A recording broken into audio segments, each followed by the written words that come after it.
Iran has started naval exercises in the Strait of Hormuz. Come on in, Walid Faris, former Trump foreign policy advisor. Now, we're reporting that they're launching a lot of small boats, a naval exercise, possibly as a provocation. Hey, we could close the Straits of Hormuz if we wanted to. They're not going to do that, are they? They're going to do the actual exercise. They've done it before, by the way. Now, the question is, how far will they go? Will they actually block the strait or not?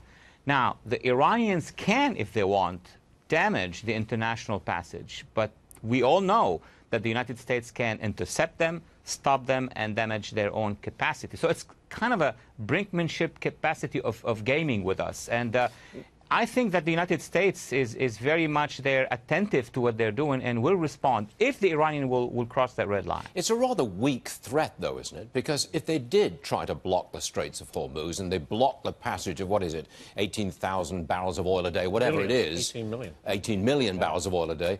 I mean, if that happened, then Iran's economy absolutely collapses. It would be almost economic suicide if they did what they're suggesting they might do.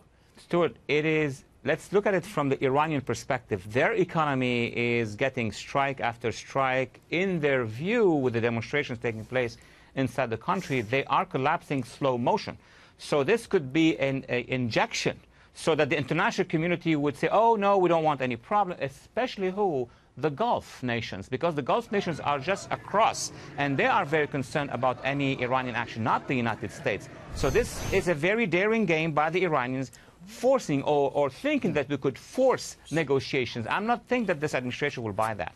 Well, do you think there's a good chance, I don't really put odds on it, but a good chance that within a relatively short time, maybe a year, the mullahs will be overthrown by their own people? Greatest question of the year. But let me tell you this. If we do what we have to do as U.S. and allies, and our allies in the region, by backing politically, just politically, the opposition and civil society, there is a great chance, and we've seen it in 2009, in June of 2009, when 1.8 million Iranians were demonstrating in the streets of Tehran. Unfortunately, then the Obama administration abandoned them. Imagine, we would have saved 8 years of stability and history in that region. Yes, indeed. Mike Pompeo, Secretary of State, met with Turkish officials today. He's pushing for the release of the American pastor, Andrew Bronson. Now, the administration slapped sanctions on Turkey, two Turkish officials, I should say. Are we going to get this guy out? You know what, Stuart? I'm very intrigued. I'm never intrigued in general by issues, but this one intrigues me because, as I understand the equation, the value of this, jailing this pastor versus relationship with the United States, that should be a no-brainer in Turkey. Why are they resisting that on the one hand?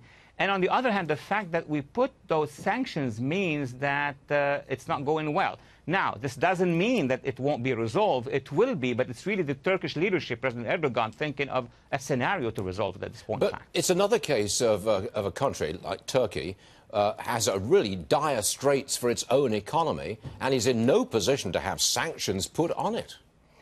Yeah, the sanctions are not just economic and not just on leaders. What the real impact of these sanctions for a country like Turkey, which traditionally is our ally, a member of NATO, is domestically.